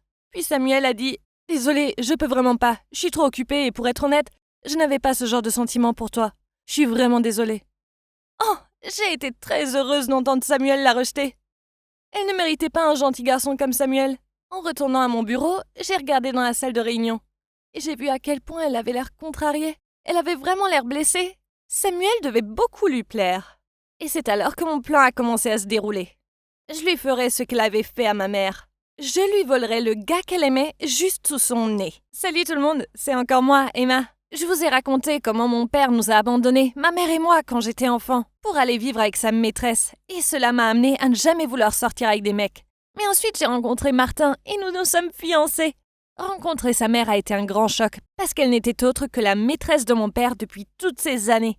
Je ne pouvais pas le supporter et j'ai décidé de me venger. D'abord, j'ai commencé à travailler dans son entreprise et puis j'ai remarqué qu'elle avait le béguin pour Samuel, le chef du département de conception de logiciels. Alors j'ai décidé de le lui voler. Et vous ne croirez pas ce qui s'est passé ensuite.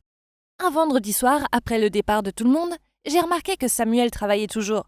Je lui ai fait une tasse de café et lui ai demandé comment se passait la proposition sur laquelle il travaillait. Nous avons eu une discussion assez agréable et j'ai essayé de flirter avec lui. Je ne vais pas mentir, j'ai commencé à comprendre pourquoi Sacha avait un faible pour lui. C'était vraiment un type sympa. J'y ai même donné mon numéro et lui ai dit que s'il avait besoin d'aide pour sa proposition, il n'avait qu'à m'appeler. Mais nous n'avons pas pu discuter longtemps, car Martin m'a soudainement appelé pour me dire qu'il m'attendait dehors. Quand je suis descendue, il était habillé d'une belle chemise et m'a dit qu'il voulait m'emmener dans notre restaurant préféré. J'ai été assez surprise car ça faisait longtemps que nous n'avions pas eu de rendez-vous spontané. Nous étions tous les deux très occupés ces derniers temps. J'ai commandé ma soupe de ramen préférée. Puis j'ai demandé à Martin de manière taquine « En quelle occasion ? Tu m'as pas emmené au restaurant depuis des lustres ?» J'ai attendu qu'il me réponde et il n'a pas voulu me regarder. J'ai commencé à paniquer, je lui ai demandé « Martin, qu'est-ce qu'il y a ? Il y a un problème ?» Puis il m'a dit qu'il venait d'être affecté à la gestion d'un grand projet à New York. Il m'a dit qu'il devait s'y rendre en avion la semaine suivante et que le projet devait durer 3 mois. Mais il a dit qu'il reviendrait tous les week-ends pour me voir et que ce n'était que temporaire. Je ne pouvais même pas répondre. Je le fixais juste avec une nouille qui sortait de ma bouche. Mon cœur faisait des sauts périlleux. Martin s'est mis à rire et a dit « Regarde-toi, Emma, ta bouche est si grande ouverte que tu baves complètement. Arrête, je reviendrai tous les week-ends. » Pauvre Martin, il ne savait pas à quoi je pensais à ce moment. Cette coïncidence était un ingrédient parfait pour ma recette de vengeance. Parce que maintenant je pouvais me venger de sa mère sans qu'il le sache. Martin n'avait aucune idée de ce que je faisais. Et je me sentais un peu mal. Il m'aimait vraiment. Et je ne voulais pas le blesser en faisant ça à sa mère. Mais je devais le faire. Il fallait que je me venge. Rien d'autre n'avait d'importance. Plus tard dans la nuit, nous avons regardé un film ensemble au lit. Et à la fin du film, Martin a dit qu'il était épuisé et qu'il voulait aller dormir. Mais mon téléphone a sonné à ce moment-là. C'était un SMS de Samuel. Je ne voulais pas que Martin le voie. Alors je suis allée dans la salle de bain avec mon téléphone pour lui répondre. Et il a dit « Merci pour ton soutien ce soir. Grâce à ça, j'ai développé une solution possible pour la proposition. » Pendant le reste de la nuit, alors que Martin dormait gentiment à côté de moi, Samuel et moi avons échangé des SMS toute la nuit. Jusqu'à présent, il semblait que mon plan fonctionnait. La semaine suivante, Martin est parti pour son voyage d'affaires et, comme prévu, il était si occupé qu'il ne pouvait pas revenir tous les week-ends pour me voir. Il m'a tellement manqué. Mais je lui étais aussi reconnaissante parce que cela m'a donné le temps de vraiment connaître Samuel et pendant ces 3 mois, nous sommes devenus assez proches. Bien sûr, pendant ce temps, Sacha flirtait toujours avec Samuel. C'était super gênant parce qu'il n'était clairement pas intéressé. Un week-end, nous avons fait un voyage d'équipe et sommes allés faire du stand-up paddleboard. Sacha prétendait qu'elle ne savait pas le faire et a continué à demander à Samuel de l'aider. Mais il a pratiquement ignoré et il a plutôt traîné avec nos autres collègues. Et puis, elle lui a demandé de la rejoindre pour déjeuner. Mais il lui a dit qu'il était occupé. Je me suis contentée de rigoler. Parce qu'en fait, il déjeunait avec moi. Je devais faire très attention à ce qu'elle ne découvre pas que je flirtais avec Samuel. Parce qu'alors, je pourrais perdre mon emploi et mon plan aurait échoué. Et puis, sans parler du fait que j'étais fiancée à son fils. Et que si une mère voyait sa future belle-fille flirter avec un autre type, elle paniquerait. Honnêtement, c'était angoissant. J'étais constamment sur les nerfs, terrifiée à l'idée qu'elle puisse remarquer ce que je faisais. Et il y a eu quelques fois où elle a failli me surprendre. Un soir, Samuel et moi avons travaillé tard. Nous avons quitté le bureau ensemble et avions prévu d'aller boire un verre. Mais dès que nous sommes montés dans la voiture de Samuel, j'ai vu Sacha s'arrêter sur le parking. Elle a repéré Samuel et sa voiture. Elle a pratiquement dirigé sa voiture vers nous. Son visage était si content que je savais qu'elle se dirigerait vers la voiture de Samuel dès qu'elle sortirait de la sienne. À ce moment, j'ai su que je devais sortir de la voiture de Samuel le plus vite possible avant qu'elle ne me remarque. Je me suis excusée auprès de Samuel en disant avoir laissé mon téléphone à l'étage. Et avant que Samuel ne puisse avoir de réponse, je suis sortie de sa voiture et j'ai couru aussi vite que j'ai pu. Ce n'est que lorsque je me suis cachée en toute sécurité derrière un grand pilier que je me suis arrêtée pour respirer et que j'ai failli réaliser que mon cœur avait failli exploser de peur. À partir de ce moment, j'ai été plus prudente avec Sacha, mais c'était si difficile. Un jour où je passais dans le bureau de Samuel, je me suis assise près de lui et je lui ai lancé un regard affectueux. Et quelqu'un a frappé à la porte. Je me suis brusquement éloignée de Samuel parce que je pensais que c'était encore la mère de Martin. J'ai poussé un soupir de soulagement en réalisant que ce n'était que la secrétaire de Samuel. Pourtant, mon cœur battait encore très fort. Mais tout ça en valait la peine. Après 2 mois de flirt avec lui, il m'a avoué qu'il m'aimait bien. Quand j'ai lu son texte, j'étais si heureuse que j'ai même poussé un cri. Je l'avais fait. Maintenant, pour la deuxième partie de mon plan, j'allais utiliser Samuel pour découvrir exactement comment je pourrais faire éclater la société de Sacha en 1 million de petits morceaux. Alors, quand Samuel m'a demandé d'être sa petite amie, j'ai accepté, mais à une condition, que nous gardions le secret. Samuel a accepté, car il savait qu'il y aurait beaucoup de problèmes si Sacha découvrait. Et honnêtement, Samuel m'a traité si gentiment, même plus que Martin. Il m'a comblé de cadeaux et il m'a vraiment écouté. Chaque fois que je lui disais que j'aimais quelque chose, il s'en souvenait et me surprenait la prochaine fois que je le voyais. Au travail, nous devions faire profil bas. Mais chaque matin, je trouvais un mot d'amour écrit à la main dans le tiroir de mon bureau. Cela me faisait vraiment sentir coupable parce qu'il était clair que Samuel m'aimait beaucoup et j'étais là à l'utiliser pour me venger. La société était sur le point de sortir la nouvelle application sur laquelle elle travaillait dur depuis 1 an. Et elle devait lui permettre de gagner une énorme part de marché et de battre tous ses concurrents, y compris mon ancienne société. J'ai donc commencé à faire des heures supplémentaires avec Samuel afin de pouvoir accéder aux informations sur la façon dont le logiciel de cette application avait été créé. C'était une information top secret. Et en tant que chef de projet junior, je n'avais aucun accès à cette information. Mon ancienne société adorerait mettre la main sur ces informations confidentielles. Et avec elle pourrait facilement mettre la société de Sacha au pied du mur et dominer le marché. Elle aurait alors perdu non seulement son coup de foudre, mais aussi sa carrière. Cela lui aurait servi pour ce qu'elle a fait à moi et ma famille. Un soir, après avoir travaillé très tard, il s'est tourné vers moi et m'a dit « Nous devrions y aller, je suis épuisé. » Il est allé aux toilettes avant notre départ et m'a demandé de trier les documents. Dès qu'il a quitté la pièce, j'ai pris des photos du plan de développement de l'application et des différentes étapes de la création du logiciel. C'était comme de l'or. Mais Samuel était trop rapide. Bon sang, il est revenu avant que j'ai réussi à prendre une photo du dernier document. Il ne me reste plus qu'à trouver une autre occasion d'obtenir cette dernière information. Mais je devais agir rapidement, car l'application était sur le point d'être lancée, et mon ancienne société me pressait d'envoyer les documents dès que possible. Cette nuit-là, je me suis sentie si anxieuse que je n'ai pas pu dormir. À quoi jouer? Je veux dire, bien sûr que je voulais me venger de Sacha, elle le méritait. Mais cela allait écraser Martin, que j'aimais vraiment. Et ensuite, qu'en est-il de Samuel? Il m'aimait tellement et n'avait aucune idée que je me servais de lui. Il serait dévasté s'il le découvrait. Comment étais-je passée d'une fille célibataire indépendante sans intérêt pour les mecs au genre de fille joueuse? Je ne pouvais pas m'empêcher de penser à tout ça, Mais je devais me concentrer. Le plan de vengeance devait aller de l'avant. Le lendemain matin, je me suis réveillée épuisée. Mais heureusement, c'était le week-end. Je m'étais arrangée pour me rendre chez Samuel pour essayer de mettre la main sur ce dernier document. Mais malheureusement, Samuel n'était pas intéressé par le travail. Il m'a dit que c'était le week-end et qu'il voulait juste se détendre avec moi. Il a alors suggéré de louer des vélos et de traverser le Golden Gate Bridge à vélo et de faire un pique-nique pour regarder le coucher de soleil. Waouh!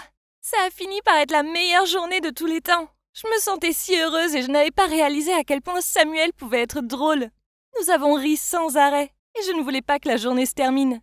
Nous sommes embrassés sous le coucher du soleil. C'était tellement romantique. Mais je ne savais pas ce qui m'attendait à la maison. Salut tout le monde, c'est encore Emma. Je vais partager avec vous la dernière partie de mon histoire et croyez-moi, vous ne voudrez pas la manquer. Dans la deuxième partie de mon histoire, mon plan de vengeance a vraiment commencé. Martin est parti travailler à New York pendant 3 mois et j'ai réussi à séduire Samuel. Maintenant, nous sortons ensemble et j'ai presque toutes les infos dont j'ai besoin pour faire s'effondrer la société de Sacha. Mais après une journée incroyable avec Samuel, je suis rentrée à la maison et vous ne croirez pas ce qui m'attendait. Martin était là. Il était assis dans mon salon et il avait l'air tellement en colère. Il avait pris l'avion pour rentrer cet après-midi-là et il avait hâte de passer le week-end avec moi. Mais quand il est arrivé pour me faire une surprise, je n'étais pas là. Il était sur le point de m'appeler pour me demander où j'étais quand il a reçu une photo de son ami. C'était de moi et Samuel. Il s'est avéré que son ami nous avait vu partager un pique-nique près du Golden Gate Bridge et avait pris en cachette une photo de nous en train de nous embrasser et l'avait envoyée à Martin. Il était en colère. Il s'est mis à me crier dessus en disant « Comment as-tu osé me tromper comme ça ?» Il avait l'air d'avoir le cœur brisé et tout ce que je pouvais faire, c'était pleurer. Je ne pouvais même pas m'expliquer, parce que la vérité était bien pire. S'il savait que c'était juste pour faire du mal à sa mère, il ne me le pardonnerait jamais. À la fin, il s'est barré, me laissant là à pleurer. Mais il fallait que je sois forte, je devais me concentrer sur ma vengeance. Je n'avais pas le temps de m'asseoir et de pleurer sur Martin. Pour l'instant, je devais le mettre de côté et essayer de ne pas penser à lui. Quand le lundi est arrivé, j'étais épuisée. J'avais à peine dormi durant tout le week-end et je ne supportais pas d'aller travailler. Mais je n'avais pas le choix. La journée a traîné en longueur et à 17h, j'ai attendu que tout le monde soit parti. Puis je suis allée au bureau de Samuel. Je lui ai fait un câlin et il a commencé à me masser le cou. Il m'a dit « Bébé, t'as l'air fatigué. » Qu'est-ce qu'il y a ?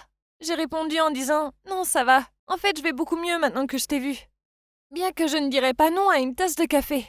Bien sûr, Samuel y est allé avec joie et m'en a fait un. Et dès qu'il est sorti de la pièce, j'ai couru à son bureau et j'ai commencé à fouiller pour trouver les documents. Mais je ne les trouvais nulle part. Les avait-il mis dans un tiroir ? J'ai rapidement vérifié, mais pendant que je faisais ça, Samuel est revenu dans la pièce. « Emma, qu'est-ce que tu fais ?» J'ai eu la peur de ma vie et je me suis levée en disant « Oh, rien, je t'ai juste arrangé ton bureau. C'est un vrai désordre. » À ce moment-là, mon téléphone s'est mis à sonner. Je voulais le prendre, mais Samuel l'a eu en premier. Oh non! Soudain, son visage a changé en lisant mon message. Puis il a dit « Qu'est-ce qui se passe, Emma? Tu ferais mieux de t'expliquer rapidement. » Il m'a rendu mon téléphone et je n'arrivais pas à y croire. C'était mon ancienne collègue, Amy, qui me demandait si j'avais eu le dernier document pour montrer comment l'application avait été montée. Je me sentais tellement mal et je savais que je ne pouvais plus mentir. J'ai regardé Samuel et, en larmes, je lui ai tout raconté. « Samuel, je sais que tu vas probablement me détester après que je te dise ça. Et je ne t'en veux pas, mais s'il te plaît, écoute-moi. Sacha est une femme méchante. Elle était en fait la maîtresse de mon père quand j'étais enfant. Et elle a déchiré ma famille. Je suis vraiment désolée, Samuel, mais je suis en fait fiancée à Martin, le fils de Sacha. J'ai pris ce travail uniquement parce que je voulais trouver une chance de ruiner son entreprise et sa vie. Dès que j'ai vu que Sacha s'intéressait à toi, j'ai décidé d'essayer de te séduire, afin que je puisse lui faire savoir ce que ça fait lorsqu'elle perd quelqu'un qu'elle aime. Ensuite, en t'utilisant, j'apporterai toutes les informations confidentielles à... Je suis tellement désolée, Samuel.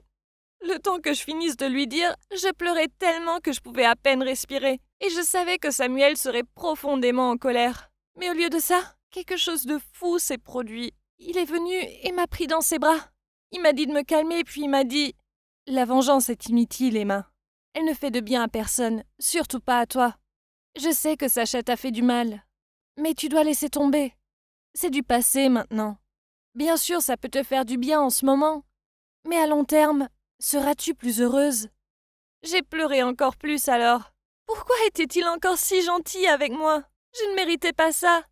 Je n'arrêtais pas de m'excuser et il disait qu'il comprenait pourquoi j'avais fait tout ça et qu'il me pardonnait. Il m'a dit « Je sais que tu as un bon cœur là-dedans. Tu t'es juste un peu perdu, c'est tout. Mais promets-moi une chose. Ne remets pas les documents à ton ancienne société.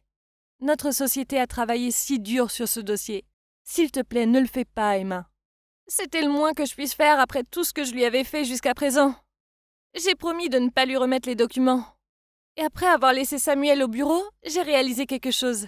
En fait, je l'aimais bien. Pas seulement comme ami ou collègue, mais comme quelque chose de plus. J'avais de vrais sentiments pour lui. Et maintenant, j'étais partie et je l'avais tellement blessé, je me sentais très mal. Il y avait encore d'autres choses que je devais gérer aussi. Dès que je suis rentrée chez moi, j'ai appelé Martin, mais il n'a pas répondu. Je savais que je ne pouvais pas attendre plus longtemps, alors je lui ai laissé un message vocal pour tout lui expliquer. J'ai terminé le message en disant que je m'excusais, mais je savais que Martin aurait du mal à me pardonner. Et je ne lui reproche pas. Non seulement je l'avais trompé, mais j'avais même essayé de faire du mal à sa mère. De toute façon, c'était sa mère, même si elle avait fait de mauvaises choses dans son passé. Le lendemain matin, j'ai quitté mon travail. Les gens étaient choqués, mais je leur ai juste dit que je voulais rentrer chez moi et être avec ma mère. Quand je rangeais mes affaires dans mon bureau, j'ai trouvé un papier de Samuel qui disait « Ma chérie, laisse le chagrin derrière toi et vis heureuse. Une bonne fille comme toi mérite le bonheur. » Ainsi, Samuel n'était pas du tout en colère contre moi. Cela me suffit. Maintenant, je peux partir sans souci. Les jours suivants, j'ai fait mes valises et j'ai quitté San Francisco. J'avais mal au cœur tout le temps, mais je savais que je devais partir de là et me vider la tête. Je venais de m'enregistrer à l'aéroport quand Martin m'a appelé. J'étais tellement nerveuse de répondre à son appel, car je n'avais pas eu de nouvelles de lui depuis que j'avais laissé le message vocal. J'ai retenu mon souffle en acceptant l'appel et je me suis préparée à ce qu'il me crie dessus, mais cela ne s'est pas produit. Avec sa douceur et son calme habituel, il m'a dit qu'il était tellement choqué par mon message qu'il ne savait pas quoi me dire. Il lui avait fallu quelques jours pour réfléchir à tout ça. Et maintenant, il m'a dit qu'il était prêt à parler. « Je ne suis pas en colère contre toi, Emma, » a-t-il dit. « Mais tu aurais dû partager avec moi tes histoires d'enfance plus tôt. Et pourquoi tu ne m'as pas dit que c'était ma mère avec laquelle ton père s'est enfui? On aurait pu surmonter ça. Je suis vraiment désolée que ce soit ma mère qui ait déchiré ta famille. Mais elle est différente maintenant. S'il te plaît, donne-lui juste une chance. Martin, je suis désolée pour tout. Je suis contente que tu ne sois pas en colère contre moi. Mais pardonner à ta mère, je pense que j'ai besoin de plus de temps. » Il semblait que Martin allait dire quelque chose. Mais c'est alors que j'ai entendu l'annonce de l'aéroport demandant aux passagers de mon vol de se rendre à la porte d'embarquement. Je n'ai donc pas eu d'autre choix que de raccrocher. « Martin, écoute. Je suis vraiment désolée, mais mon avion est prêt pour l'embarquement. Puis-je te rappeler prochainement? »« Hein? Où vas-tu » a-t-il demandé. Je lui ai dit que j'allais rester un peu chez ma mère. « Eh bien, je pense que ce sera mieux pour toi maintenant. Prends ton temps et réfléchis bien. Surtout à notre relation. » J'ai été effrayée lorsqu'il a dit « notre relation », mais j'ai réalisé qu'il avait raison. J'avais vraiment besoin de temps pour arranger les choses. Est-ce que je pourrais jamais pardonner à Sacha? J'aimais Martin. Mais est-ce que cet amour était assez grand pour laisser tout ça derrière moi? Je veux dire, je ne savais pas si je pouvais voir Sacha comme belle-mère ou non. Et comment ma mère réagirait à ça? Je suis montée dans l'avion et je me suis assise. Pour la première fois depuis des mois, mon cœur était à nouveau plus paisible. Et je sentais que je pouvais vraiment dormir. C'est vrai, ni Martin ni Samuel ne me détestaient. Tout allait bien se passer. J'étais sur le point de fermer les yeux quand j'ai entendu quelqu'un dire mon nom. J'ai levé les yeux et, à mon grand choc, Samuel marchait dans l'allée de l'avion. Il s'est assis sur le siège juste en face de moi et s'est tourné vers moi avec le plus grand sourire et a dit « Je suis jamais allée à Los Angeles avant. Tu veux être mon guide touristique ?» Oh mon Dieu, je n'arrivais pas à y croire. Que faisait-il ici? J'étais tellement choquée de le voir. Mais en même temps, je ne pouvais pas nier l'excitation que je ressentais. Personne ne pourrait jamais dire que j'ai mené une vie ennuyeuse, ça c'est sûr. J'ai fait un sourire à Samuel et lui ai dit « Bien sûr ». Je n'ai aucune idée de ce que l'avenir me réserve.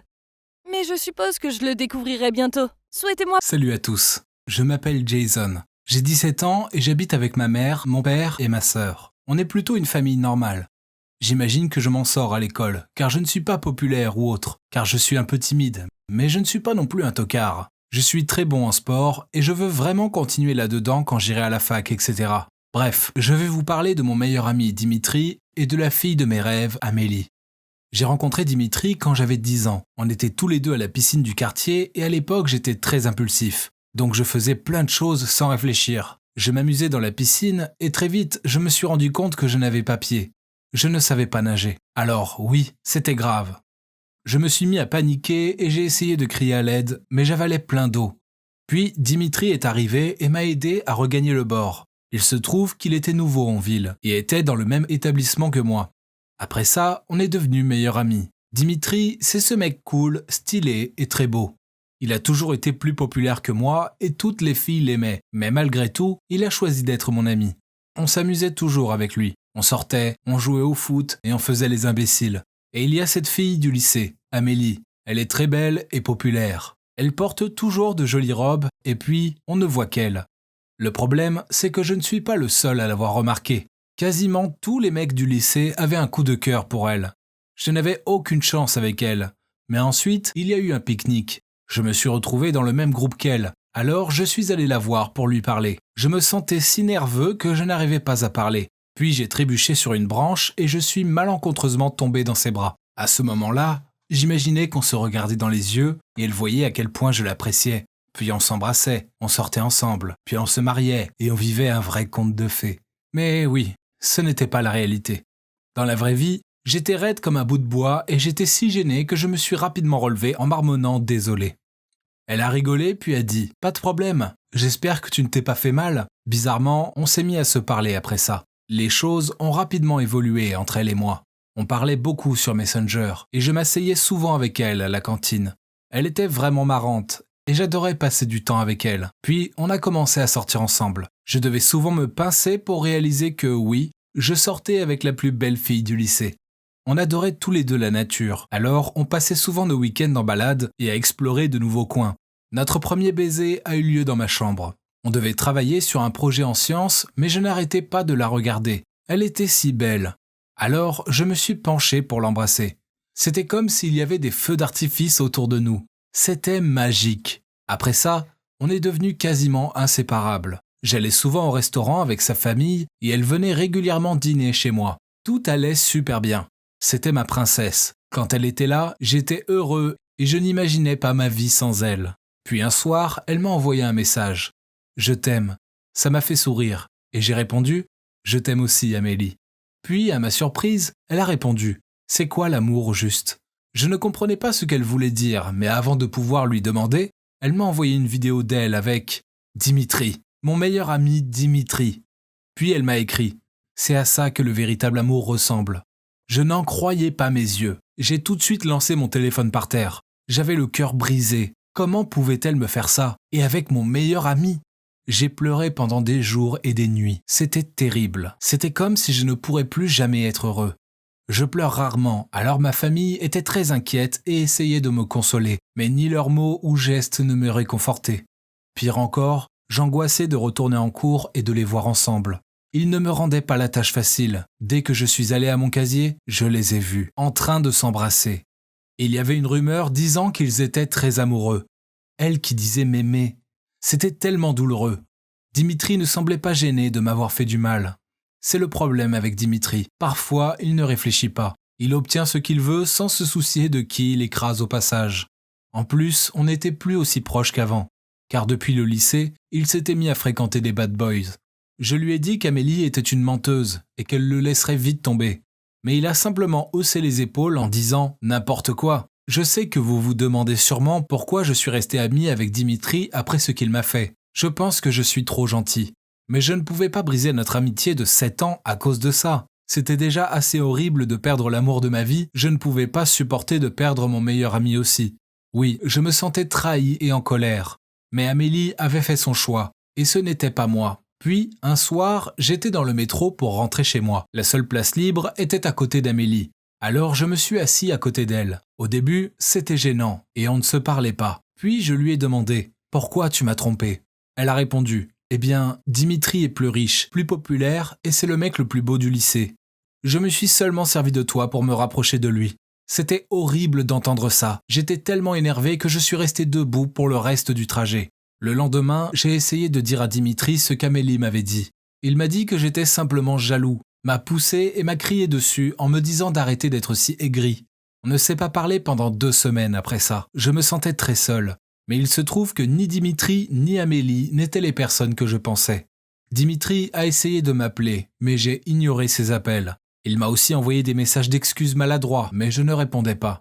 Puis un jour, il est venu chez moi, m'a apporté des chocolats et m'a demandé d'aller me balader dans les bois avec lui. J'ai emporté ma GoPro, car comme je l'ai déjà dit, j'adore la nature et je filme toujours les paysages de mes balades. Je lui ai demandé s'il aimait vraiment Amélie. Et à ma surprise, il m'a dit que les filles c'était comme du chewing-gum. Tu les mastiques et ensuite tu les recraches. Il a dit qu'il se servirait d'Amélie encore une fois, puis arrêterait et la laisserait à ses amis. Puis il déménagerait et recommencerait. C'était très choquant. Je savais qu'il était téméraire, mais je ne pensais pas que le mec qui m'avait sauvé la vie quand j'avais 10 ans pouvait être aussi cruel. Je lui ai dit que je ne voulais plus jamais lui parler, puis je suis parti en furie. Ma GoPro avait enregistré toute la conversation, alors il était temps de venger mon cœur brisé, non ? Le truc c'est que, même si Amélie a été odieuse, je l'apprécie toujours. J'y ai beaucoup réfléchi et j'ai fini par décider qu'elle avait le droit de connaître la vérité. Alors, je lui ai envoyé l'enregistrement.